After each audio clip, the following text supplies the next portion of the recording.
Boom. Now we're live. This crazy thing, right? It was a bad clap. It was a bad clap. I think you have better in you. Anyways, we're here with Margaux Miller, chairing committee of TedX Winnipeg, and you've ran the guest experience there for 4 years. Part of the development committee at the Winnipeg Art Gallery, a new project with Maven Action Committee, grant-funded project with ICTAM to support women in tech. A lot of letters, making sure I say them right. And a new startup at Innovation Alley, a podcast supporting entrepreneurialism in Manitoba at North Forge. So just to start us off, could you give us some background on the main projects you're working on and maybe how you define your career or general role? Yeah, sure. So, well, first, thanks for having me on today. You're welcome. And thanks for being on. Thanks for my quick bio too. There, it's funny. Like career-wise, my career has been sales and marketing focused. A lot of like community relations components, and helping with events and things like that. But ultimately, like as you dig into it, more formal marketing, more formal sales support, and presentation creations and things like that. As that translates into the information you just spoke about. Ultimately, like I can lend those skills to a lot of organizations locally too. And I think a lot of big groups locally are more and more wanting like young, engaged people on their committees because we bring a different perspective ultimately. And that's kind of how I started. Like the first official board I was on was the Children's Wish Foundation. And I did a 3-year term, and I think I started at 21 years old or something crazy. Wow. Like I was by far the youngest person on that committee, but they were excited about it because they knew that like the volunteers at a lot of their events were my age or young or like around there. They knew that people who are engaged that are young are going to later be ones that want to donate to causes, and if they're already involved at a young age, like or coming to gala dinners and things like that, or their walkathons they have, and all these projects that we're more likely to foster a community of people as we continue to grow and as we get more wealth in our careers and things like that, right? So. There's been a nice progression, and now, of course, like I'm helping chair committees and manage people in a volunteer capacity, and it's a lot of time outside of work, but I'm passionate about it. So Yeah, that's something that shows through for sure. Like whenever you bring that passion to all these things, it's like life just feels fuller in a sense too. But that's awesome that you've worn so many hats and do so many different things. Maybe another thing, what led you to this path of being involved in so many impactful and unique projects? Well, if you talk to my mom, she'll tell you it was her. My mom was a teacher her whole career, and she like always taught a lot of her career. She taught students who were in programs like to learn administrative assistant skills and things like that. People coming back into the workforce. Maybe international students, things like that. And, one thing she always said to my brother and I was, if you volunteer in the community, you're more likely to get job opportunities. You're more likely to meet people and develop skills. Like, you might not be able to get paid for that job that you really want to do right now, but you can probably volunteer and do it. And then because you have skills, someone will hire you, right? So she was always saying things like that. I don't think I realized at the time that it was her who pushed me into it, but you certainly have to want to at the same time because you're dedicating your spare time when you could be playing video games or going to the mall with your friends or whatever else, that young people are engaged with right now, especially mobile phones and things like that. Oh, yeah. But you can also find a way to like use the skills you already have to contribute. So if you like your mobile phone, maybe there's a way that you can do social media for a charity organization that needs your support because you're on it anyway, Yeah. But getting off topic, so getting started, it was a passion, and then now it's just grown from there. Once you start getting involved, I think it's like it's that endorphin that you get. It's like the idea of posting a picture on Instagram and then people, young people get that hit and they want to keep doing it because it gives them something. It gives them a feeling of good.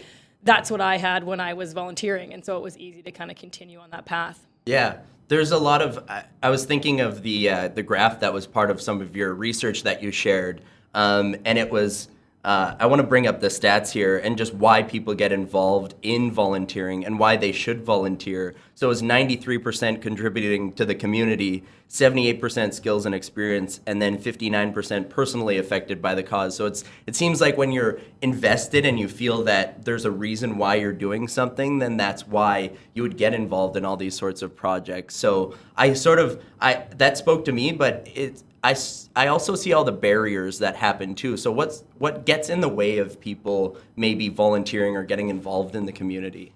Yeah, funny enough, like one of the biggest reasons people don't get involved is because they simply weren't asked to be involved.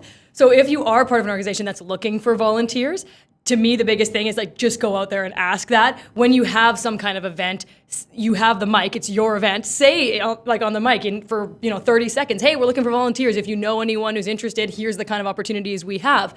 There might be parents in the room who would love their kids to be engaged, or there might be someone whose spouse was looking for something new because their career right now is not fulfilling for them, and so they're looking for like something extra on the side to balance that. So, but it's funny because we don't think of asking. Like, we don't even think of asking our loved ones a lot of the time. How many of us have volunteered for an event and like day of told our friends and family, oh yeah, by the way, I'm doing the cancer care walk today. I'm helping with handing out water or whatever. And then their family goes, oh cool, like great, but why didn't you tell them 2 months ago? And then maybe they would have come with you and spent the day with you. You would have had more fun. The organization wins. Like, it's kind of funny that we don't communicate that way, but that's the biggest thing, asking. Yeah. You don't necessarily see those people in your close circle as resources and people that might want to be involved in these same projects and things. I know there's been various times. I think at the best of times, volunteering, it doesn't feel like volunteering. I've helped coach football and do some different things, and it's like when you're invested in it and you can see the difference that you're making, it's almost just self-promotional in a sense. Like it feels good, and that's why you do it, and you almost just forget that you're volunteering. It's like you said, you get that kind of, almost like that kind of rush that you kind of, I like that you compared it to almost posting on Instagram. Yeah, that rush and those hits on that picture, it's kind of that same feeling that you get from that, because it's that feel-good feeling. Yeah, absolutely. You're making a difference, right? The other thing that people like often will say is they just simply don't have enough time. Like, I think if you ask your friends, and we're all busy, like we're rushing here today to even have this conversation, like we are all really busy. But I try not to laugh at my friends when they say that, because ultimately, like to me, it's like you have to be kidding me, because you make choices in your life on what you want to do with your time. Yes, like certainly people who have like a newborn baby and 3 kids and like, okay, fair enough. Like I'm not going to fight you on this one. Like your life is very busy right now. But for like a lot of the people that I'm currently in contact with, their kids are grown or they're like me and they don't have kids yet. And so in our case, you make a decision on where you want to spend your time. And I think, in fact, what the root of that problem really is, it's not necessarily the time. I think it's finding something that's in a volunteer capacity that is engaging to that person. So, for example, like I had a friend who was a sommelier and worked, full time and was an artist on the side and did all these things. And he would tell me he didn't have enough time. And I said, well, why don't you just find something that you're actually passionate about and volunteer your time to that? We have an association in town for sommeliers. We have, events, tons of events in the city where they have gala dinners or fancy, profile events where they want that extra touch for their large donors. As if they wouldn't want someone to come in and like do a presentation about the wine that they're drinking, or like elevate that event they already have. So it's like people who have those skills can absolutely give back in a volunteer capacity to an event like that where they're raising money for charity, but they don't think of that because they think, well, that's not volunteering. Yes, it is. Like, it's still giving your time for free to help a cause raise more money. Like, or, it doesn't have to always be to raise money, like coaching and things like that, right? That you can give back. But I think my advice to people would be use the skills that you already have, and then be creative in the way that you can give back to the community using those skills, because there are absolutely somebody who will take you up on that. Yeah, to me, it's optimal challenge is that place you want to live in almost every area of life. So even if it's volunteering, it's like you want to feel that you're investing your skills and actually getting something back from it too. Yeah. And then it's even optimal reward. Like that's part of the reward system, is like feeling like you're engaged in the activity. And we all know those times when there's either time flies by and you're having fun and you're enjoying and you're fully engaged, or time is creeping by, like it's really slowly and you're watching the clock. And that's the last thing you want when you're working with volunteers, is just that staring of the clock. If it's something you enjoy or it's something you're passionate about, you can definitely find time to do it. There's always time. It's just, I think you kind of hit the nail on the head, and it's people they're doing something that they're not necessarily passionate about. Or I think a lot of people have this idea that maybe volunteering is standing behind a desk and collecting money or giving out T-shirts or whatever. And it doesn't have to be just that, right? No, it can be really creative. Yeah. So one of the things, I wanted to know if there's a secret, because you seem to be involved in so many different projects, and if there's a secret to getting involved and excelling in these various projects, committees, and even careers. Sure. I mean, that's maybe a trick question to some degree, but I would say that being passionate about the thing that you're doing will go miles. If you're in a job and you're passionate and you're trying really hard, your boss is going to notice. Like, you might have, not quite created that document to perfection, but you did it fast and you were engaged and you asked questions, and when they give you that feedback, you're ready to do it again and to do it better the next time. those people are always going to stand out and are always going to, move forward. When it comes to being in a volunteer organization, it's ultimately the same thing. When I started with TedX Winnipeg, for example, again, I was young at the time and older than with Children's Wish, but I had the passion and the energy, and I wanted to be there, and I wanted to do it, and I loved TED Talks in general. And so, that was obvious when I was at my meetings and things like that. And I went from being brand new on the committee to running that committee by the time that year even ended. The Wow. event practically hadn't That's happened, crazy. and I had taken that leadership role over from the poor person who was in at the time, just because I wanted to do it so bad. I was really excited to be there and to be part of this event that I thought was really cool, for lack of a better word at the time. Yeah. And now I can tell you a lot more interesting things about it, but. Yeah. Well, we can definitely get into that. One of the things, though, it's it seems like you have a vision and then you run with it, And I think that that's so helpful, especially with all these organizations where it's if it's volunteer-based or volunteer-run, it's you want people that are engaged, invested, and want to see this thing grow. And so that's something that's very effective. And it's funny because I didn't think of this podcast as volunteer work. It's nobody's telling us to be here. We're sort of our own bosses with it. But we're not getting paid for it. Yeah, and in a Great. sense, it we're is passionate about it, right? and that's 100%. Yeah. I heard all those sort of steps and the passions and things, and it's that's why we do this. That's why we're here. We want to share people's stories and the knowledge and book titles and all these different things that have positively affected us. We want to share that with others so they can better their lives or make their positive difference. Because I think we all have our own talents. We all have different things that we excel in and that we can share with other people that are great too. So it's how can we get people to do more of that and make more of an impact, especially within Winnipeg, but even beyond that too. Every community needs those people to step up and actually make that difference. Mm-hmm. I think once you start that too, so if you start ingraining that in people and it starts to flow, then that whole aspect, in organizations that we work for, of corporate responsibility or corporate social responsibility that companies are folding into their businesses at a later date once they've already been established. That stuff I think will start happening day one now. And so then businesses will have this philanthropic or community oriented component from day one. It'll make the business thrive. It'll make people want to work there more. People who are wanting to be engaged in the community have this opportunity in their career as well. There's things like that where it doesn't have to end up just being this volunteer thing outside of your work. It can become part of your work, and then it all flows into an amazing society that we live in. Definitely. I did want to talk, so we sort of got into TEDx, and I did want to talk sort of about your individual projects, at least a little bit, and get some background on what your role is. So with TEDx Winnipeg, what is your role? Why are you involved, and what advice do you have for maybe an up-and-coming TED talker? yeah. Okay, that's a lot of questions at once. So if I tackle those. My role with TEDx Winnipeg, so I am on the chairing committee. So there's a group of us that make the event happen. And we each then take on a subcommittee where we have a team of people that we manage that are volunteers, to be clear. And we all have a topic that we really focus on. So for me, I do the guest experience and guest application committee. Guest experience is essentially everything happening at the event when the guest is not sitting in the chair watching the talk. So what's it like when you walk in? How good is your registration? How easy was buying tickets and applying to attend? We used to have an application process to sit in the audience. Now you can just buy tickets this year, so we can get into that, but it's much easier to attend Nice. now. And I do games, networking. How are people engaging with each other when they're in the lobby during breaks? Are they just getting a snack and staying with people that came with, or are they actually spreading ideas, which is the whole point of TED, right? And engaging with other people that are in the audience. Because we're so lucky we have a really, really cool audience. It's so diverse. It's people who know what TED Talks are, which are typically people who are open-minded and energetic to help spread ideas.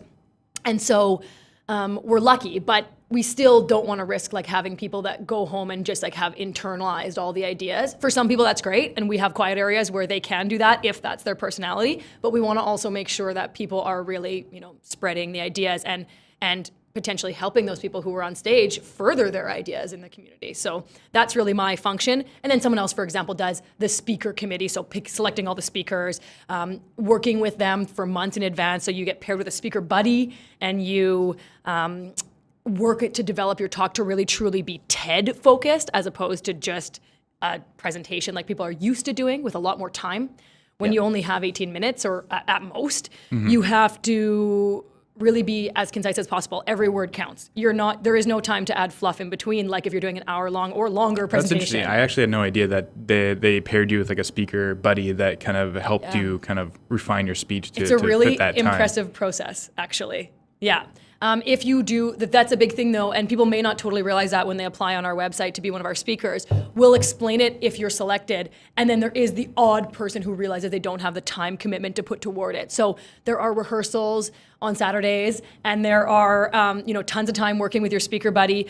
And then there's some really cool things that we've kind of adapted over the years. And this is the guy who runs our speaker committee. His name's Kerry Stevenson. He helped found Innovation Alley and North Forge, that whole community. And he's like the father of 3D printing blog that exists. That's like one of the most popular 3D printing blogs in the world. And he's based here. So he's a really cool guy, but he helps head up that committee. And some of the things they've added over the years are like our hosts now our MCs for the event are Stephen and Katie. And Stephen used to be part of Crumb's improv group, or still is, I guess.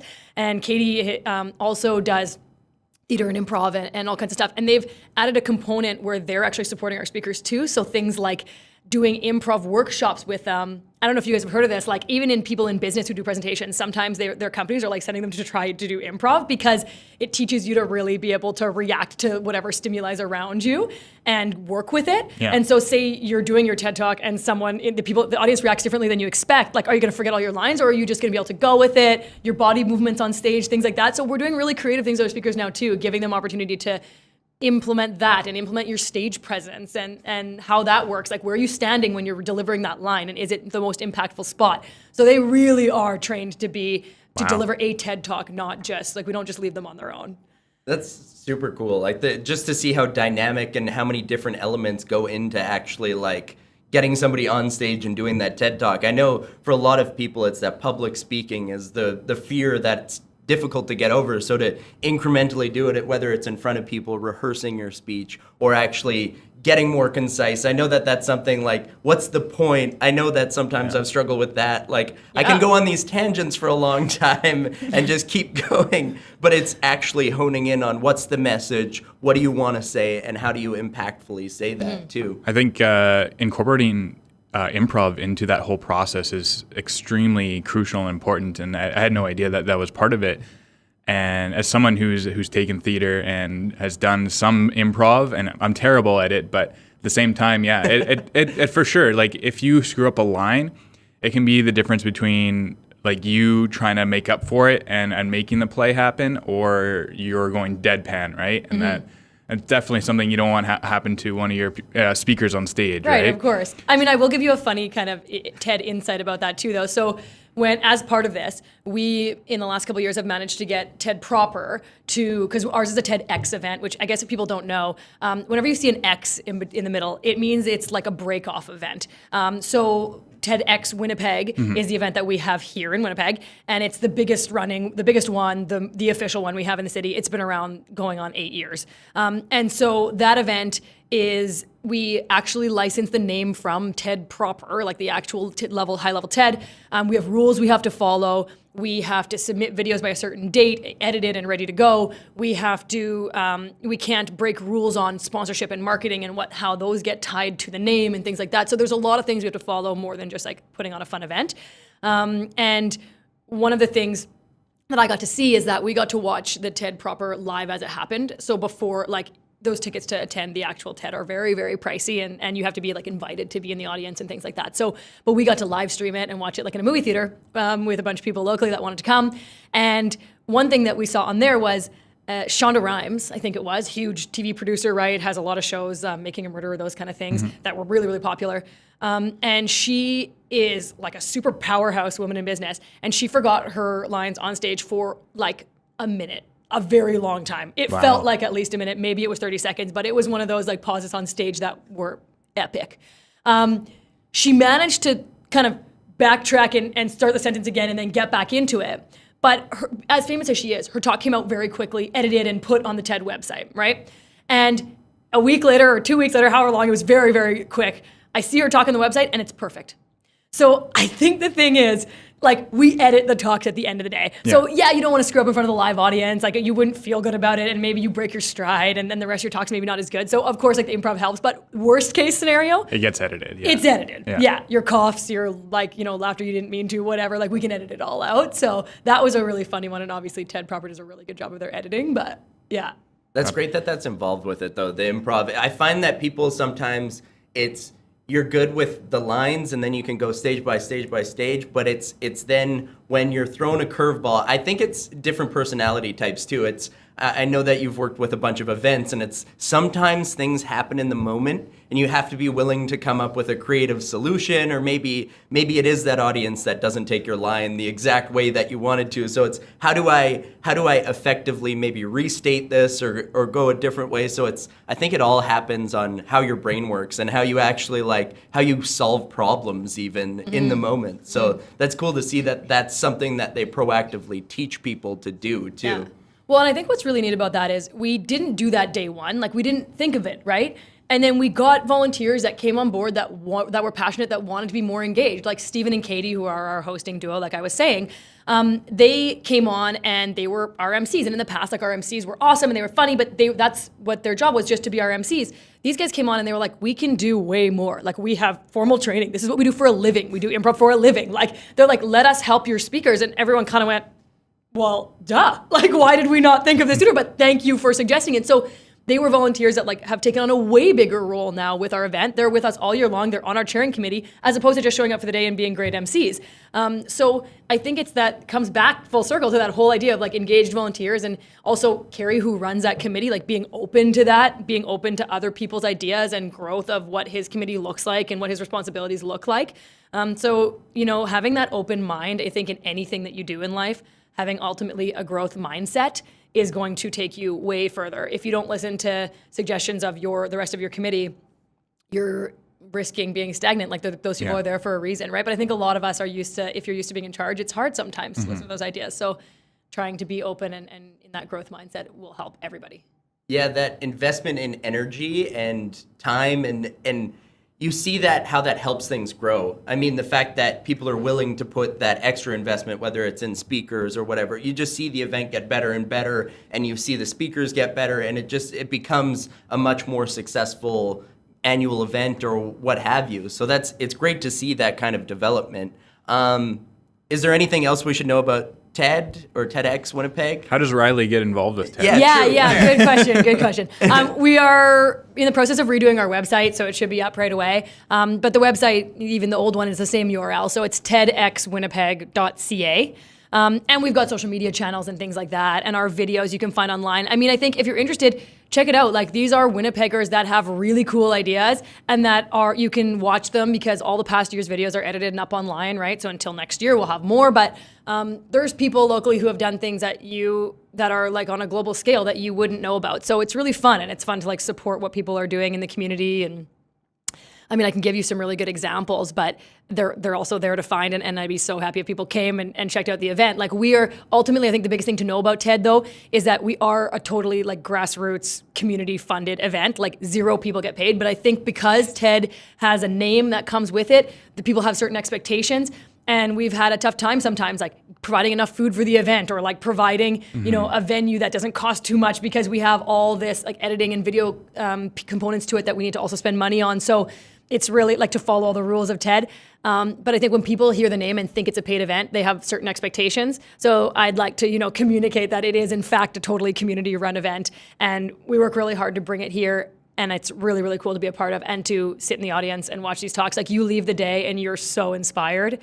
So speaker applications typically open around, like, December, January. They'll be up for a few months. So usually they close by, like, February, typically. Yeah. And then to buy tickets, they'll open, like, in the new year, and they'll sell out typically. So you want to probably watch that before May. But we have a newsletter at tedxwinnipeg.ca you can sign up for, and we don't send very many emails. It's mostly, like, specifically to do with the event. So if you're on that newsletter list, you'll get the notification of when the speaker applications open, and you'll get a notification of when tickets are on sale. So I would say. And you said tickets are open to everyone now, right? Yeah, so you used to have to like fill out a full application to sit in the audience. And the reason that we did that was because we really wanted the event accessible to everybody and not just people who had the money or the means to like right away, day one, be able to purchase tickets. We also didn't want like big blocks of business tickets being purchased when we were kind of a really small event. Like there was only about 200 tickets we used to be able to have. And so when corporations could buy like 20 tickets all at once with no limit on it and no difficulty getting in, then we felt like you become like every other conference or, set of talks that you go to, and really TED is quite special. And so we wanted to make sure we had a really diverse audience, that people who were really passionate about being there were selected to be there. But as we continued to grow, that became really, really hard to have like an objective group of people, which was my committee, to have an objective group of people that were able to select who deserves to attend. Like it became impossible once we hit a certain threshold. Yeah. So now we do have just the ability to buy open tickets. Early bird tickets will be cheaper, so keep an eye out for the first set always every year. But shameless self-promotion. Andy Sharma was on here a few weeks ago. I was going to bring that up. She did TEDx Saskatoon, so unfortunately it wasn't Winnipeg. But yeah, so check out, she has a TED Talk online, so obviously if you want something, a starter one to try, it was food securities in Manitoba's Northern Manitoba. Yeah. And then also, Margaux, you said you had a TED Talk that you wanted us to check out, that you said was really impactful too. Yeah, well, this one is, it's not a Winnipeg one, which is funny. I should be recommending probably a Winnipeg one. Some local. And I can recommend those too. Like there are some very cool ones and some very good success stories all over the map from Winnipeg. People talking about VR, people talking about, like we have a guy, Derek Baxter locally, who was talking about saving Indigenous languages. And so basically he created an app to help his kid learn his Indigenous mother language. And she otherwise the child wouldn't have had access to it otherwise. And now that his app has blown up and is all over the place, and he's got numerous languages on it that are we can all find apps like Duolingo and things like that to learn about this very publicly relevant languages, but languages that are dying often don't have those platforms. And so he created this tool. That's incredible. Do you know the name of the app by any chance? You know what? I wish I did. Unfortunately, I don't. But Derek Baxter, and Derek is spelled Darrick. In this case, Derek Baxter, and he is on our TEDx Winnipeg stuff. But the other one I was going to tell you about is by a woman named Celeste Headley, and she has a TED Talk called 10 Ways to Have a Better Conversation. Have you guys heard of this? No. She is a journalist, and she talks about interviewing and hosting, or she's a host as well. And it is too good to help improve your conversational skills, no matter who you are. I would recommend it to anybody. She kind of jokes at the beginning of the talk about how, okay, when you're having good conversation, you should look someone in the eye and you should repeat back to them what they're saying in a different context so that they know that you're listening to them, And she basically just makes light of it and says, you shouldn't have to do things to make people think you're listening if you are truly listening, right? Oh, 100%. Yeah. That used to be actually a huge problem of mine. It's I got to do all these things to make sure I'm listening, but then you miss the whole conversation too while you're doing it. Wait, what did you talk about? Okay, what do I ask now? Yeah. Uh-huh. So she gives 10 tips, and they're way stronger than the goofy ones I just gave. They're really, really great, and I would recommend that. There was another one that I was thinking of. I got into Audible. It was through your recommendation, Jayse. So thank you for that. Because sometimes during the day, it's nice to just have something on in the background. Yeah. But The Science of Effective Communication, I wish I remembered the author. But there were some good little bits. I think one of the most impactful things I took out of that was positive self-talk. If you're in a better mind state, you'll be a better listener. You'll be a better conversationalist. And just listening. I know sometimes it's I feel I fill in the gaps a lot and just can talk and sometimes overwhelm people. So I actively try and be a better listener at times too. But I wanted to shift gears a little bit to your role with the art gallery and basically what we can expect from the Winnipeg Art Gallery in the near future. Yeah. The Winnipeg Art Gallery, I am on the development committee, which is ultimately outside their main board. The development committee is the main committee helping to bring in more money to the WAG, support the programs they already have, their events like the gala, things like that. And the WAG, however, does way more interesting education programming and events than you probably have any idea about. They have a lovely woman named Rachel, who's in charge of all their learning and program initiatives. And the kind of stuff that she does with the WAG is everything from art outreach programs, some of the things that you might think of like in a more obvious sense, school programs that come through, so you can take your classroom there and they can do an education series with your kids that are relevant and that are tied into maybe whatever it is you're learning at the time. But then they have programs like this dementia research pilot program that they did in partnership with the Alzheimer's Society of Manitoba and the University of Manitoba College of Rehabilitation Sciences. And they basically help use art to inspire and engage people with dementia. They're working with some medical professionals that say that the pilot project that they did was such a success that they're going to expand it, that they're going to make it regular programming, that other people are going to be like interested in what we're doing here from other communities. And basically it's like how to live with dementia and how to like enhance your living through visual art, because people respond to, visual things differently. And it helps maybe stimulate the mind, things like that. But I can't say too much because I'm not this person who's running this program. But the Winnipeg Art Gallery is truly doing some amazing things like that people just like don't know about. So helping get the word out and support that. And it's interesting. And they do wellness at the WAG too. So, you've probably seen things like doing yoga in the art gallery or on the rooftop that they have there. There's cool things like that maybe you don't even know that. Rooftop yoga there. Yeah, I actually didn't know that they had rooftop yoga. So that's something. Yeah. Riley's really into yoga. So. Are you?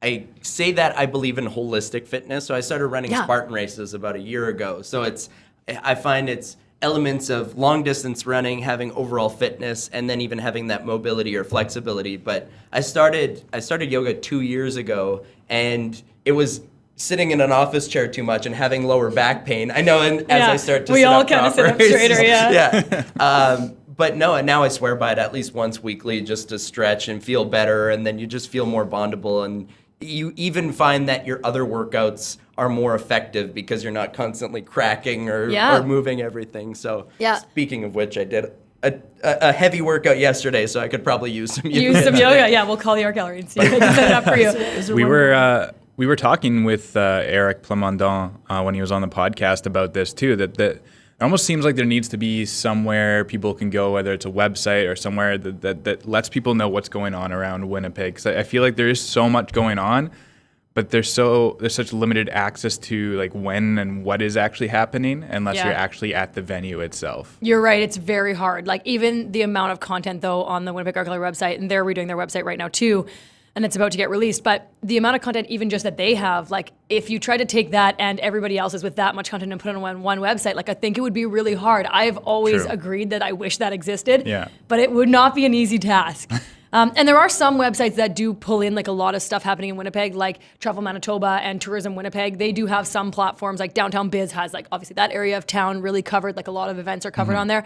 But you're right, there's not one that tells you about all these cool things. And like unless you're involved as in-depth as I am with some of this stuff, it's really hard to know. Like I didn't know half this stuff in my first 6 months of being on this committee even, it's like, and I've been there a little bit and I'm only just like uncovering new things all the time. They've got workshops and stuff that they do there too. If you have any kind of personal inclination in art and art in any form, and Eric talked about that really nicely when he was on the podcast about how art doesn't have to necessarily be like I paint for a living, art can be performance art, and art can be visual art, and art can be, you can enjoy art by like listening to a presentation and understanding why someone did their art. Like you don't have to be doing it yourself either, right? And so they've got workshops at the art gallery that are free. And again, like I'm amazed that they can give this stuff away for free. But like someone will talk about like do a workshop on Indigenous pottery, or do like a beading class and how like beading ties into life and how it can make you feel better, or that it represents different things. And people will do these presentations and they're free to attend. And they do gallery openings there too, where they have like little parties. So when a new gallery opening opens, or in a new exhibit, you can come on like a Friday night and they'll have a DJ and they'll have cash bars and you can go in the art gallery and like look at the art, and it's such a cool experience. It feels very big city, and Winnipeg has like some cool stuff happening like that you just need to keep an eye out for, because it's totally happening. That's great. It's such an engaging and unique space, especially with all those different events. I've been there when there's been live music and a concert happening and you go, this doesn't feel like an art gallery. But there's so many different kinds of art and so many different things happening, but it's just awesome to see that space used for so many different things. So then how do you see it evolving in the future, and maybe some of the different elements that might be brought into it too? I know that they have a ton of plans to continue to expand what they're giving back to the community and some of these education programs. I think if we try and like predict the future in an open conversation kind of sense, I think that like these kind of art programming type, art education, inspirational, components, I think we'll probably just start to see like out in the community more as well. Like as opposed to you like having to go to the gallery necessarily to get this programming, there is stuff happening where like people will come to you. Like I know they have a partnership too with some corrections facilities where they do like art and beading again, like as a way of having like a sharing circle or having like art to help art as therapy. And so that's what's happening. And I think the growth of it is going to be important to help like with that whole idea of rehabilitation, no matter what the original issue is. Because there's, I think we talk a lot about sports and athleticism and like helping your body. And we talk a lot about maybe hopefully now people are starting to talk about how we need sleep a lot more. That's kind of becoming a topic amongst like, but I think the most popular are like eating right and exercising, and then sleep is like the third pillar that kind of sometimes gets added in. But you have all those things, and these guys are just like one more pillar that can help support you, right? It's like your mental health is so important. And that's something that like, we can gloss over that topic, but it's a huge one. If your mental health isn't strong, then like all of those other things, they are important too, but you can essentially throw them aside. And so art can help with people's mental health. It can help you like feel emotion looking at a painting, if that's the easiest way to describe it to people. But it can also help you like gain happiness or gain skills or, feel a part of something in like all these programs and events and things they offer. So I think that that's kind of like a nice way to see its potential as we move forward. This transition to holistic wellness, what goes into a person feeling well or fulfilled or happy? It doesn't matter how you define it necessarily, but we're now looking at these different pillars, these different elements, whether it's sleep, whether it's physical activity, what you put in your body for nourishment. And so I've talked about it on the podcast before, where it's the physical, emotional, intellectual, and spiritual pillars. And spiritual to me is really just being a good person and orienting yourself towards having a positive impact on people. And I think that and finding different elements, and art can definitely be, whether it's music, whether it's making art, whether it's performance art, whether it's even sharing your voice on a podcast, but there's all these elements, and I find people usually can find one thing that really interests them and really pushes them, and then it can become that intellectual pursuit. You read books about it, and then you get interested in artists, and you really delve into it that way. So it's great when people find that and a sense of purpose and something to work towards in that sense too. So I did also want to talk about women in tech, and especially how it's been highlighted since that Google memo came out. So with this project that you're the Maven Action Committee and the grant that's funding women in tech, I just wanted to know. Sorry, go ahead. Yeah, no, go on. I was just interested in knowing. I actually don't know anything about the Google memo. What was that? I wish I remembered the gentleman's name. I meant to look it up, but obviously there's some things that fall by the wayside. But he was actually featured on Joe Rogan's podcast, and he had elements of it that were scientifically based, but basically showing.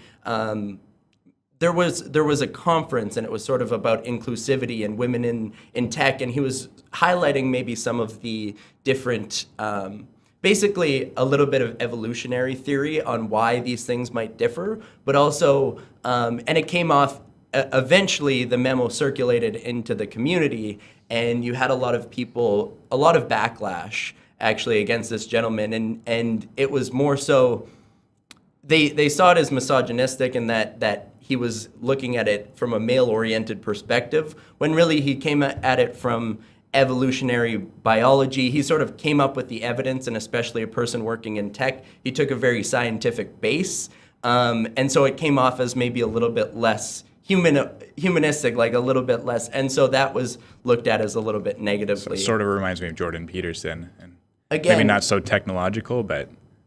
Well, it seems that we're being faced with these social issues now at an accelerated rate, and it's getting to the place where we can actually just have these conversations and talk about what can be effective and how we can get more people involved in, whether it's women in tech or just women in business or all these different things. But it's been an evolution of society as well. I mean, from the Second World War on, we've seen more women in the workplace, and we've seen all this evolution in technology. So now we're faced with these questions more so than ever before. So I did want to know exactly what this grant is doing, and then maybe what the next steps are in getting women more involved in tech and effective roles.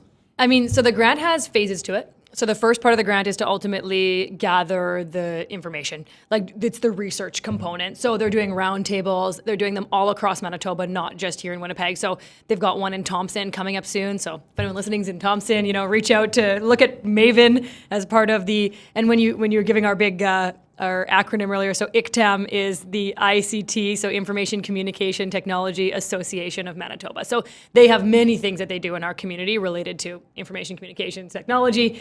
But one of their new initiatives, which has this grant funding, is the Maven project. And so Maven is essentially focused on making gender parity the new norm in the tech sector. And starting with Manitoba, we're really focusing on bringing together, educating, supporting the women and girls in our province who have that passion or who want to pursue careers in the STEM related profession. And so the first year or so here is going to be that research like I was talking about. So they've already been doing quite a few of these roundtables and community discussions. And they've really been trying to cover the gamut. So everything from like, how are companies in tech hiring women? What do they need? What do they want? What does the landscape look like to them? What are their struggles? Then, women who are young, like coming out of school, what are their expectations? Where are they seeing struggles? What would they like to see? And so on and so forth. So they're covering like, and what does the community see? And what where is there funding that's happening or not? And up north, like, if people have an interest in that, is it even possible? Because like, there's a lot of communities that don't have the best internet connections up there. And if they go down for an entire week, then like, you can no longer do a remote job from up there. Like, and so there's a lot of different issues that we face because as Manitoba is so spread out, so that's part of it. But ultimately, after the first part of this grant is up, they'll be able to provide a report. That report will then influence policy that we can help put in place at the second stage of this grant, where then there's an expectation that there is like an action plan that comes from all the research that's currently happening. So we're really kind of pioneering that, and not me. I'm just a small piece of an advisory committee because I happen to currently work for a tech startup in the community here. But they do have a coordinator full time. Her name's Amanda Ems, and they've got chair of the committee who, we've got some committee members at IBM and things like that are part of this group.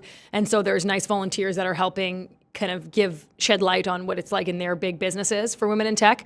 And there's very few women, it sounds like, in their organizations. I know one stat that Maven has produced or that they have on their website you can find is that 53% of tech companies, in fact, have no female executives at all.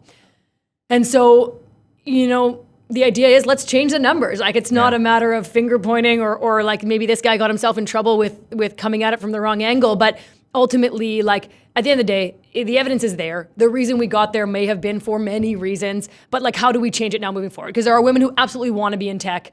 It is a hugely growing career.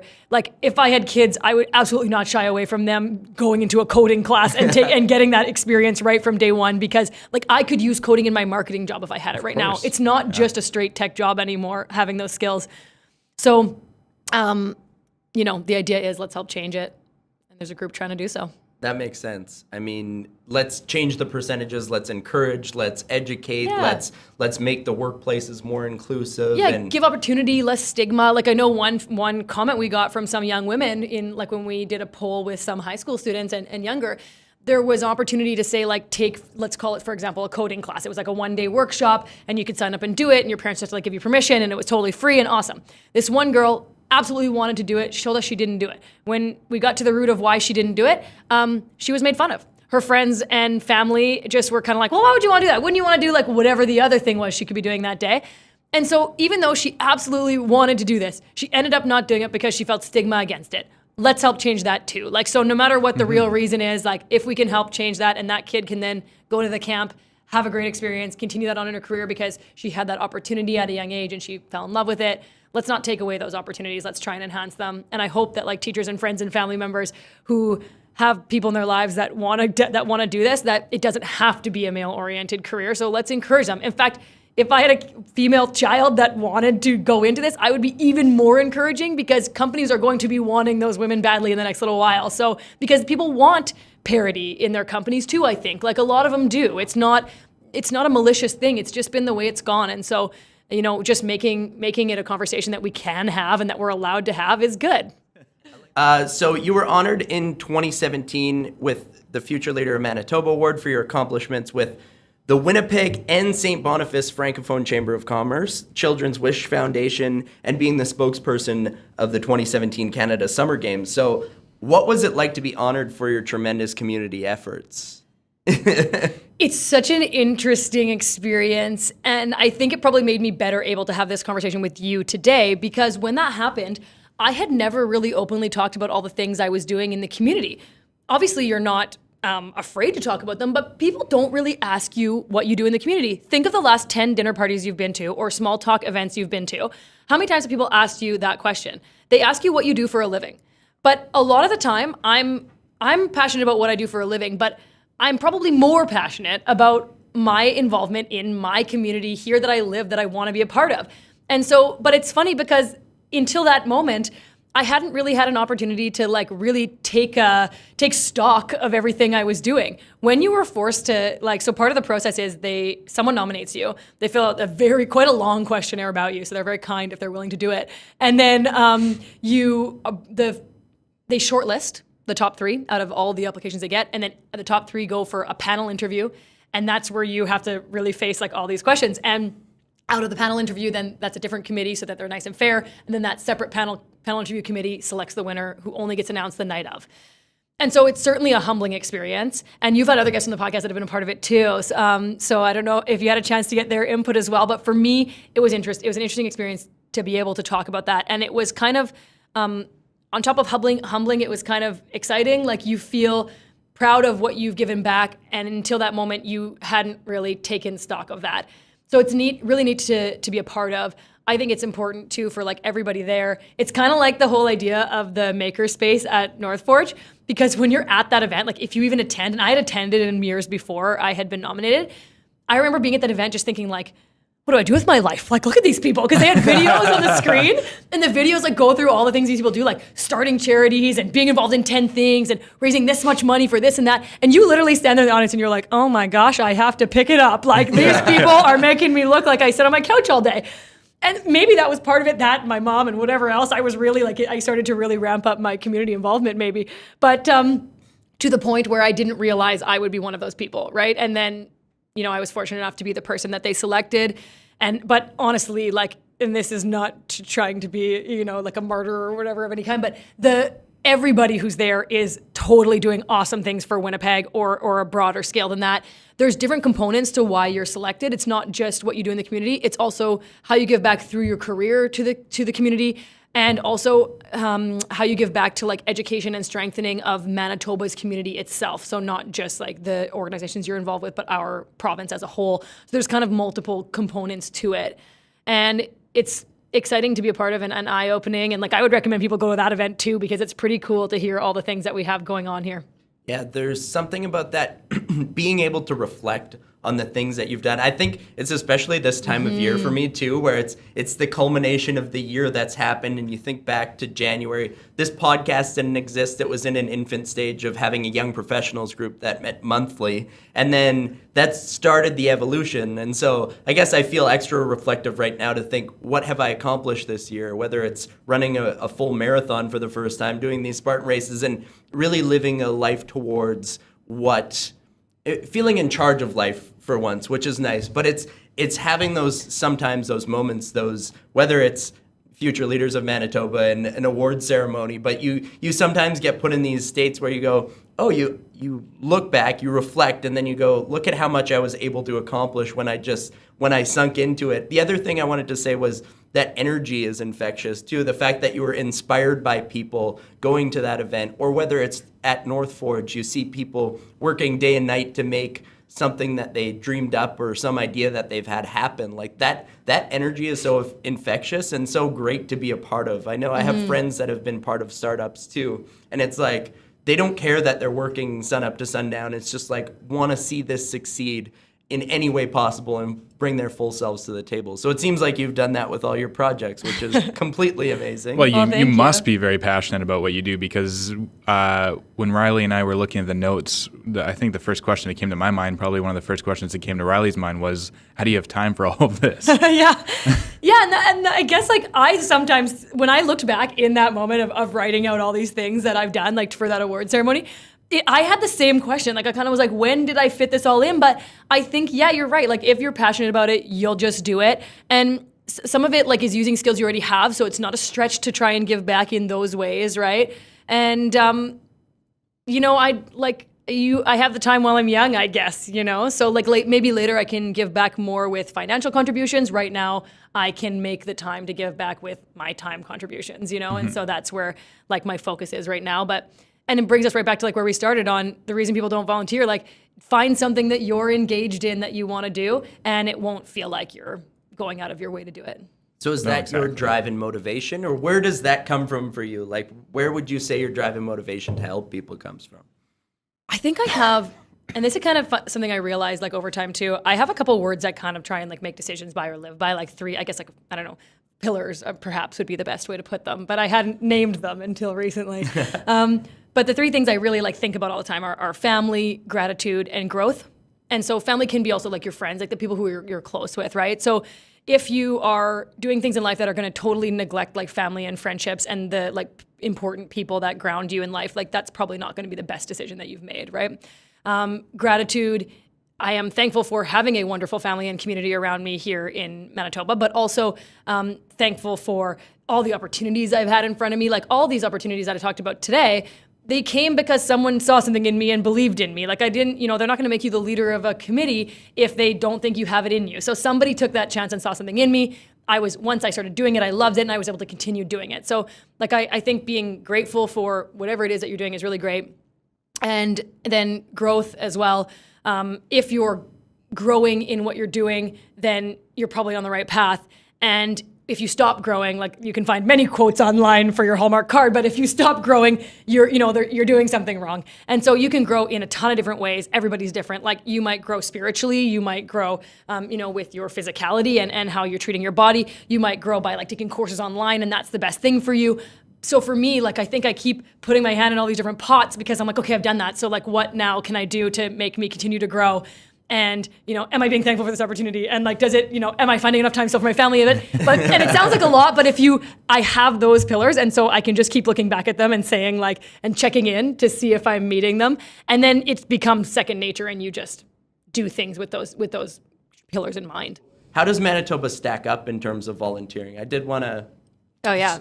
So I believe you shared with your research that it was 52% of Manitobans volunteer? Yeah. Well, and just to clarify too, like my research is me taking research from our census and the study of giving and being involved. And there's a big, nice, long name. You might have it in front of you there, Riley. But the study is certainly not my own work, but it is very well respected. And so we are 52% of Manitobans do volunteer, which is really amazing. We are the second highest. We have the second highest rate of volunteerism in Canada. Wow. Yeah, and so the highest actually being Saskatchewan by just a few percent more than us. But we are well above the global average, which is more like 44%. Go prairies. So yeah, really awesome in the prairies.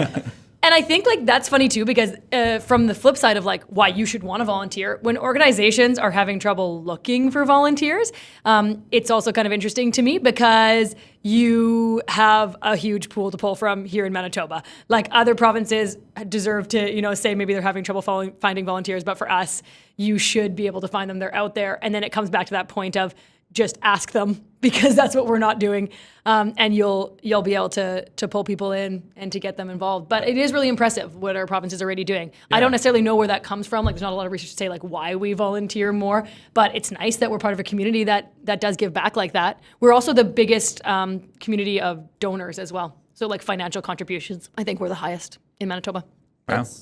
I'm Good actually job, surprised. Winnipeg Yeah, that's and awesome. Manitoba. I'm surprised by the number, though. I figured maybe number one would have been British Columbia or something with just in terms of things like weather is better out there. Yeah. You have things like the big film industry out there with lots of volunteering opportunities. So, but I guess we do have that here as well. So Yeah. I think Makes sometimes sense. we get a bad rap in Winnipeg of not necessarily having the most engaged community or sometimes having a lot of barriers, but it's nice to know that, the statistics would say otherwise. The statistics would say we're invested in our community, that we truly care, that we want this community to thrive and even excel in going into the future too. Yep. So that's an amazing thing. Yeah, and it's not just like in Winnipeg as well. Like I know here everyone thinks about Winnipeg because we're the hub in Manitoba, but these stats we're talking about Manitoba.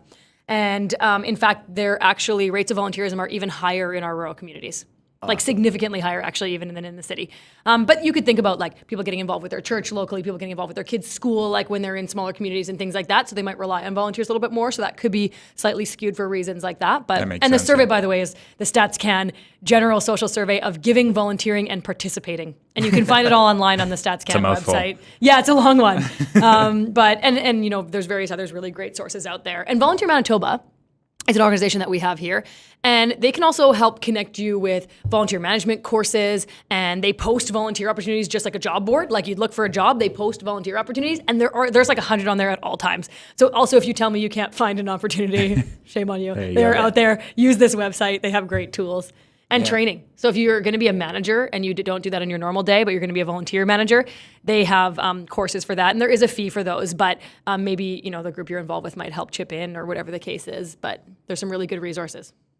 I think to sum it up, it's find something that speaks to you and then just go do it. That's that's the easy way to say it, but there's hundreds of things that you can do, but find something that you're passionate about that can help you and then go do it. And there's some really good advice too. Like from those stats, you'll find that one of the other big reasons people don't volunteer is because they can't commit to a long-term commitment, a long-term role. A lot of like more formal volunteering in the past, I think people think of it as, like my mom, for example, she's awesome. She volunteers at the gift shop at the St. Boniface Hospital every Wednesday, every week. I can't do that with my schedule. You guys probably couldn't either. Like that's tough. That's where people look at volunteer opportunities and go, That's like I an extra just don't job, have time. Yeah, right, totally. But that's not the kind of volunteering I do, and I've still found like amazing things to be a part of. Yes, sometimes you have to contribute more time, like right before an event happens that you're a part of, like right before TEDx that week. Like I'm spending a way more time than I am today around Christmas, helping do pre-planning for it, right? So you have to know your schedule throughout the year. But one thing, with that information in mind, what does that mean to charities and organizations looking for volunteers? Okay, so I'm telling you, the volunteers are out there. A, they exist. But B, they don't want a long-term commitment. They can't do it. They're not going to jump on board for it. Okay, so what do you take away from that? Like other than me just telling you some stats? Well, take away the fact that like you could probably dissect a volunteer opportunity that you need into 10 different mini roles, and then those mini roles will be snapped up like nothing because those are things people are ready to jump on board with. That's them dipping their toe in, right? Or that's them committing to something that they know they have the time to complete so that they don't have that reputation of not being able to complete that item. So at the end of the day, like every single person wins if you're able to do that. So some groups might need to be creative. Like when you go on the Volunteer Manitoba website and you see these opportunities for like what's basically a full-time marketing job, well, can you break that down? Like one person could probably do your social media on event days and one person could do it like during the week. One person could help write copy for your website, and that could be a totally different person than the person who helps like hand out shirts at your event. It's like, you can break things down. And if you do that as an organization, you're going to be more successful. And then again, from the flip side, people will be ready to snap up those opportunities on the other side of the coin. So I think that's where like people can read this research, but like not do anything with it. I can give you suggestions on what to do with some of this research. Reach out to me, no problem. I would love to help get our community more engaged because like on top of all these things I do, like one passion of mine is getting people involved in the community. I'm sure that comes out in our conversation today a little bit, but like I'll help you be creative and find what you want to find. Well, I wanted you to just share a little bit. I know it was again in the same slideshow that you shared, but it was the recruit, retain, and recognize as being the most important pillars of having volunteers. So just how companies can effectively do that is what I was hoping you'd share. Yeah, okay.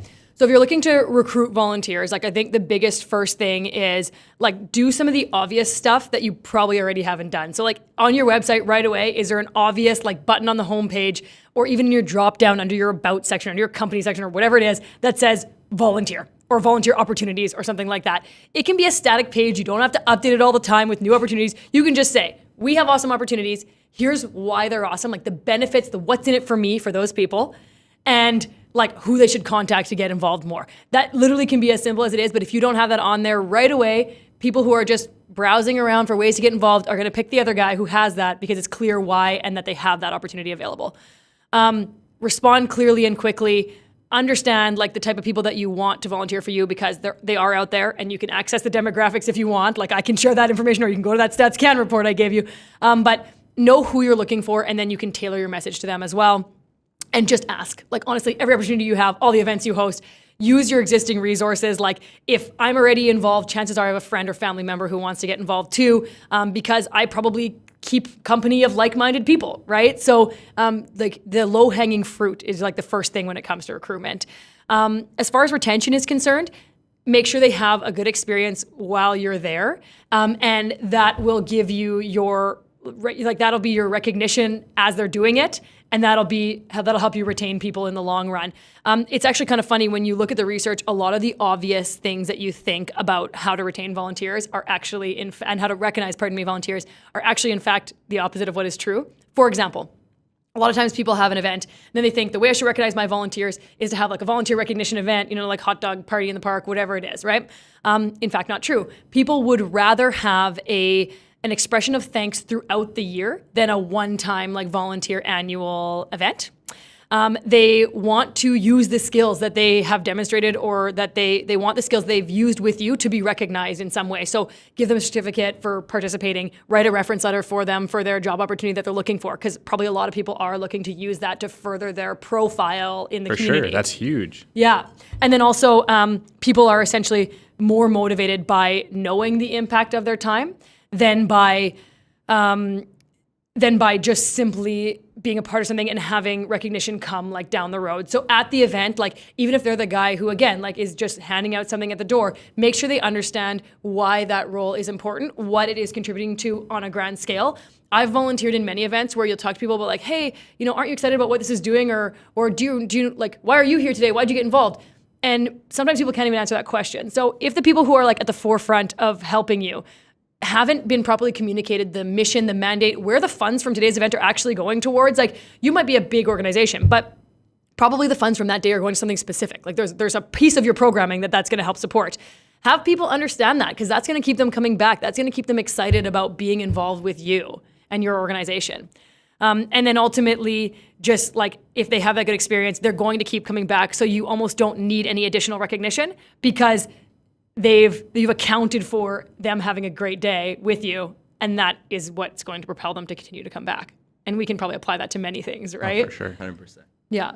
I did want to shift gears. I do want to learn a little bit more about you as a person and the things beyond just work and volunteering that you do. So you also shared that you keep active in a variety of ways, including like skiing and soccer and awesomeness. You travel often and have your wine certification. So what's your ideal vacation place, activity, and wine choice? Whoa. Okay. Just to get us started. My ideal vacation place is a tough one because basically my rule of thumb is like go somewhere new. I'm not going to be the type of person typically that's going to go back to the same place like year after year or like have a timeshare somewhere anytime soon.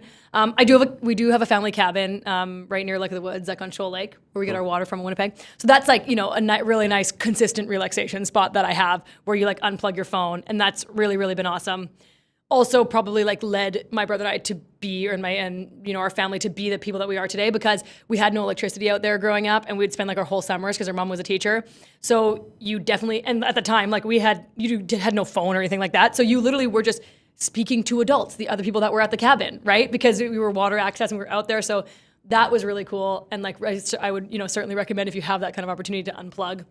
But as far as like vacation spots, I'm at that point still where I'm trying to go to like really odd places, like where not everyone will go, because I can at this point, like I think I'll do really accessible places when I'm older and like maybe have little limited mobility that I have like more than I have now.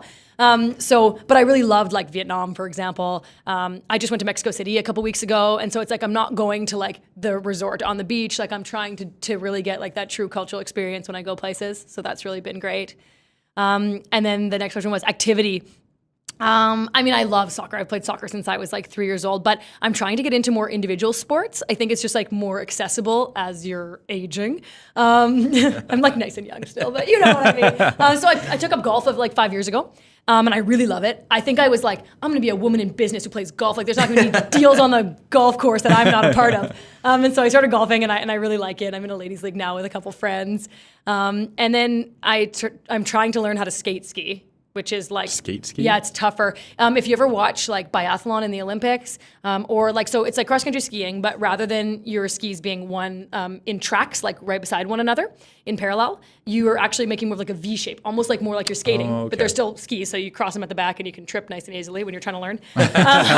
But my brother was a competitive biathlete, and so he was a great skier, and I just never really picked it up. But now I'm realizing like these individual sports are pretty cool because you can get great exercise in the winter here in Manitoba and embrace the fact that like we have cool sports for us in winter that other people don't have, so maybe I should get into them.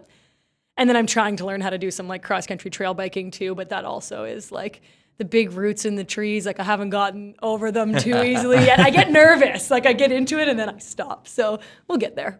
And then wine selection was the one, because having your certification. Face just lights up. Yeah, I was really lucky. I got to work for a couple years at a company here in Winnipeg that is like one of these cool success stories called Genuine Cellars, and they they design and build custom wine cellars around the world.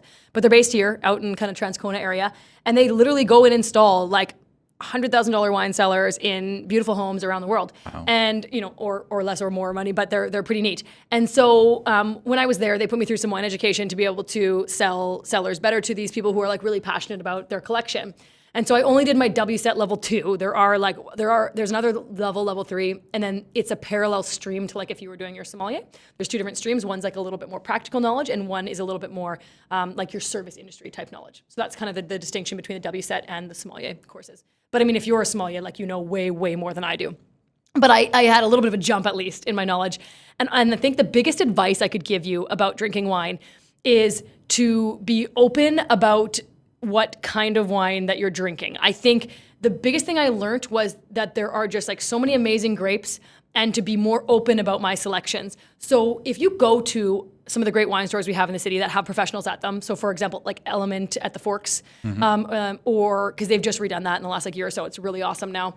Or Banville and Jones, for example, they have actual sommeliers on staff. And so go in, tell them what you like. So say you like really love a Sauvignon Blanc from New Zealand, okay? Or a big Napa Cab, right? You're gonna know that you like that one thing. It's probably like what you and your partner, it's like your go-to, right? Go in and say, I love this, but I don't wanna get that today. Give me something similar, but from like a different country or a different region or a slightly different grape, but that's from the same region. But you don't even have to say that much of a sentence. Just say, I love Napa Cab, but I don't want that today. What can you recommend to me? And that's their job, and they are awesome at it. And what will happen is then you'll fall in love with like something else. Maybe like instead of the Sauvignon Blanc, they'll give you a Chenin Blanc. And then from there, you'll start liking that. Then you'll go in and say, I like Sauvignon Blanc and Chenin Blanc, but I don't want those. I want something else. And before you know it, you'll have this like vast palette of wine and these grapes that you've never heard of. You'll be fun amongst your friends because you're bringing the cool new wine that they have never heard of, right? And you'll find some awesome things in there. So I think like it's just broadening your horizons is like the biggest takeaway that I had from my wine education. I did want to know as well if you had any books you'd recommend to people following a similar path to yours, or maybe what's been the most impactful on you. I just started a book called Weeconomy. It's the guys who started We Day. So it's the brothers there, the one who's, because basically with We Day, so that's an event like, high school students go and they have to earn their way to go and they have to give back to the community to be there. And then there's like celebrities and it's a really exciting event for them. But it's part of like a way bigger organization that does a ton of stuff like building schools and helping with education around the world. And this guy, basically, Craig Kielburger is his name, started it when he was like 12 years old, the foundation. And essentially, because he was this kid at 12 helping other kids, like it was a kid helping kids thing, he got some attention and then ended up being on Oprah, and she basically helped fund it. And then now they have like all these celebrities involved endorsing it. And so they have like had amazing growth with this foundation, and that's their full-time thing now. And it's huge. But the two of these guys with Holly Branson, who's Richard Branson's daughter, have this book called Weeconomy. And essentially it's talking about like a topic that we kind of touched on earlier about like corporate social responsibility. They're essentially talking about how you can do amazing things and give back, while at the same time making money, essentially, like in the most direct way to put it. So they're saying like, you don't have to do one or the other and like feel like you're doing something where you're like getting nothing back personally and you don't have time for it. They're really talking about how you can intertwine philanthropy and a social enterprise, to have a social enterprise, essentially, to have a business that does it all. And so I'm like only a few chapters in, but it's already pretty inspiring because, and they're really like, they have got stats in there and stuff. So it's like pretty, but it's easy to read at the same time. Like I would say, assuming it continues this way, I think it's a pretty cool book. Otherwise, like my education has mostly been in podcast form lately, in fact. Yeah. So like, because I think a lot of people are really doing their research when they're putting on podcasts now, and it's like bite-sized information, kind of like that in TED. It's the same idea, right? Podcasts are like often a bit longer, but the idea is that you're consuming like new important information in like at your fingertips in a quick amount of time. We've talked about before. It's a great way to get information, and it's one of the few forms of long form communication that you can get that information in. It's hard to get that level of knowledge from listening to a 5-minute newscast or something like that. Right. Yeah. So also, who has been the biggest inspiration in your career and what you do? Ooh. I have a great aunt who probably doesn't know this is my answer, but I will be seeing her later this week. But my great aunt is like in her 80s, and she has been volunteering her time for longer than I can remember. And I think I have a lot of family members that volunteer a lot of time, and I just kind of like didn't realize. Yeah, must. And my Auntie Claire is like, when she was 80, went to like Rwanda or somewhere crazy with her daughter who was doing Nurses Without Borders, and brought like suitcases full of things to give away, like toothbrushes and like things they needed, and was like in like dangerous communities and things like that. But like to do this at that age, and I'm thinking to myself, like, I love travel, I love giving back. Like if I'm the kind of person that like at 80 years old can be like in the city working at soup kitchens like she does at like 5 a.m. or 6 a.m, whatever it is, numerous times a week. She goes and talks to inmates at the prison to like help them and like have someone to talk to. She like does travel like I was just explaining, to help give back. If I have that ability to do that and the desire and the passion like she still has, and at the end of the day, the thing that I think is the most impressive is she's so positive. Like she's one of those people that you just like feel good to be around. It's not over the top. She's just always like lovely. And she didn't have like the easiest life either. Like she was a single mom her entire life, but like she's still doing all these things and giving back to other people and in her spare time, and doing so in a way that just like makes you inspired and makes you want to be around her. That's an influential person in my mind, and it's accessible. Like it's not a celebrity that I'm looking at going like, okay, well, I don't have the means to be able to do that. I think that we have people like this in our life, and it's just like noticing that they're there, because there's some like pretty amazing people I think right around us. Yeah, you can easily spot the people that share their light with the people around them. That Yes. that impacts everybody around them and brings them up, and it's so great to have those people around. I did want to know in your life what the most difficult thing you've had to deal with and how you overcame it as well. That's a tough one. I think that we all deal with like little difficulties all the time. We can make them into bigger things, depending on the mental state we're in at the time. I remember like I went to a school with a lot of mean girls when I was growing up, and I was always like cool enough, I guess you would say. Like I wasn't like I struggled dramatically with that in general, but we actually lived in Australia for a year when I was 14 with my family. We did like a teacher exchange program. And when we came back, everyone had decided like they had their friends. Like you couldn't be friends with everybody anymore. There were like cliques in school. And I remember like at that time struggling, like you're a teenager and these things are like so dramatic at that time in your life, right? Like you might have no friends and like that's the end of the world. But you grow from like everything you go through. And at that time I remember thinking like, I'm gonna be friends with everyone anyway, like despite what these people think. And I got bullied for that for sure. Like there were girls who made me feel like horrible at that time, like the mean girls of the school. But I still ended up in the end like managing to do it, to be friends with everybody. And it's like a really great, I think, lesson when you come out of it, because now it's like I want to be friends with everybody. Like I worked at like a manufacturing company making wine cellars, but like there's guys in the back who are like your craftsmen who I have essentially nothing in common with. There's guys at my company now that are like developers in tech that on a normal day, like I wouldn't go up and like at a party and think like this guy's gonna be my best friend. But when you have that like open mindset to all these people, you can learn so much from people. Like if you go into every conversation thinking they know something I don't know, which is fully accurate. There is no way that they don't know something you don't know. You're going to be way better off for it. And having like moved away with 0 friends at like an influential age in your like development of who your sense of self is, and like having 0 friends when we moved to Australia, and essentially 0 friends when we came back because supposedly everyone had made their friendship groups at that time. You just realize that like having that acceptance from those people is not what's most important. But if you accept everybody for who they are, you will be the winner by far in the end. So what would you say to inspire others to make a positive difference in their lives? Start. I think if you're helping make a positive difference in someone else's life, it'll help make a positive difference in your own life too. And I think just like we talked about kind of earlier, like taking those little steps is going to be the best like way to get started. And you can do those exact things. You can give back without needing to take like too much time out of your day or too much effort. So I think, like the message earlier of just finding something that you're passionate about, finding somewhere that you want to like be involved in, just like starting and going to do it will go miles. And you will find that later in life, you'll look back like I did and kind of go and realize that you're doing a lot of things for the community, but you'll just get there without realizing it. So how do you see Winnipeg developing into the future? And maybe what is one thing people can do to better this city? I think I know your answer on one of them, but I won't. Winnipeg is an awesome city. Like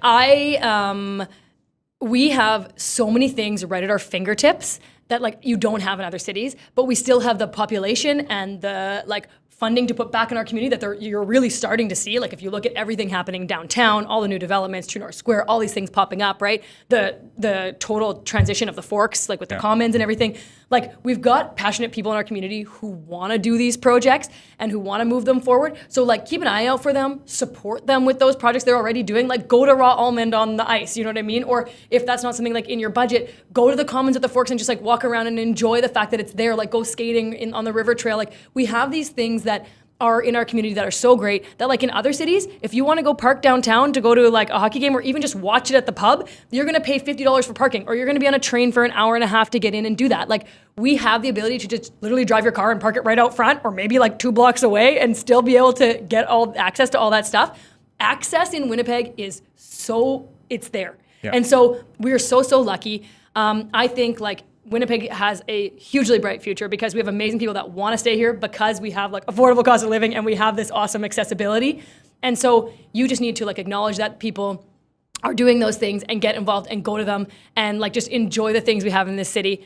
I know there isn't some like main website where you can find everything that that we have going on, but just like ask the question and you will find amazing things happening here. And the biggest pet peeve I have is like people saying that we don't have things to do here, because like listen to today's conversation or like so and it's only scratching the surface of like the interesting things that you can do here. Yeah, I used to be one of those people who thought that, especially in the winter, there was almost nothing to do besides Festival de Voyageur. Which is awesome. Yeah. But there's so much. There is, yeah. And especially with the revitalization of downtown, I think it's going to just become more and more, especially with like the True North Square going there eventually. It's just going to keep growing. Yeah. Yeah, Winnipeg. I'm excited. As a place to call home, couldn't ask for anywhere better. For sure. So, final question. Do you own an ugly Christmas sweater? What does it look like? If not, what would your ideal one look like? Funny enough, my favorite, I own more than one ugly Christmas sweater, like probably 3 or 4. My favorite one I actually got mailed to me from my friend in England, which I find like really funny because we have a ton of ugly sweaters here. But like my favorite one is from a country that's like not nearly as cold as ours with Christmas sweaters. But it has a reindeer on the front, and on every like antler, there's a bell. So it's like anything I do, like they're little bells, but there's a lot of them. Like there's like maybe 8 to 10. Very and so, yeah, and it's bright Christmas blue. sweater. Like it's actually a beautiful blue. Like it's almost like from the back, you'd be like, that's a nice sweater, but then you look at the front and it's like there's a lot going on. Yeah. So funny. My other choice was Rudolph with a pom-pom nose and a bunch of those bells, but I think the bells in the microphone probably wouldn't have been the best. Too much today. Yeah. Awesome. Well, so to sum up, where can we find Margaux Miller? Is there anything else you'd like to share with the listeners or viewers regarding websites, projects, or social media? Yeah, thank you. I am on, all social platforms. On Facebook, I'm Margaux Ann. So my name is spelled crazy too. It's Margaux. And then my last name's Miller. But so on LinkedIn, like I'm Margaux Miller. On Twitter, I'm Margaux A. Miller, just to confuse you. So they're all slightly different, but you'll see my pictures with my long red hair and you can't miss me. I'm super happy to talk to anyone about all these things. Like on LinkedIn is probably the easiest way, but if you use, I'm on Instagram too. So whatever you use, like feel free to send me a message. A fun thing about like me on social media is that like I'm always posting about like all these cool things we have in the city, like a lot less about me and more about like, did you see this cool thing at the WAG? Or did you see this cool thing, did you have your tickets yet for TED? Like, so I'm a resource a little bit, like I'm this website, but in a person. Yeah. So that's cool. Like reach out to me if you have any questions about stuff going on or you want to get involved in any of the projects I'm involved in as well. We always need more volunteers. And then for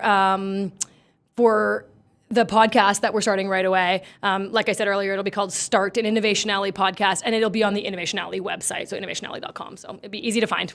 So cool. Well, we want to thank you for joining us. Thank you so much. I mean, yeah, thanks, guys. Just to hear some of your story and see all these things that you're accomplishing in the community and just to share like this information with viewers, but actually selfishly for us to have you in here and just have this conversation. It's been amazing, and we knew it would be this amazing too. Oh, thank you. So yes, thank you for joining us. We'll do our little sign off now. So as always, we're Be The Change. I finally added our website to this little blurb that I'm doing. So BeTheChangeYPS.com. We have a website. There's a couple of blog posts on there. We'll see. Maybe there'll be some writing again soon. As always, we're Be The Change YPS on both Facebook and Instagram. And our email, not the old one with all the dots, it's info@BeTheChangeYPS.com. So just the one dot there. Announcements, you might see me with a lot of less hair because I plan on cutting it all off this week and donating it to cancer wigs. Finally. Are you just jealous, Jayse? You want it for yourself? A little bit. And subscribe to us on YouTube or wherever you happen to be listening to this. And thank you as always for tuning in. Thank you.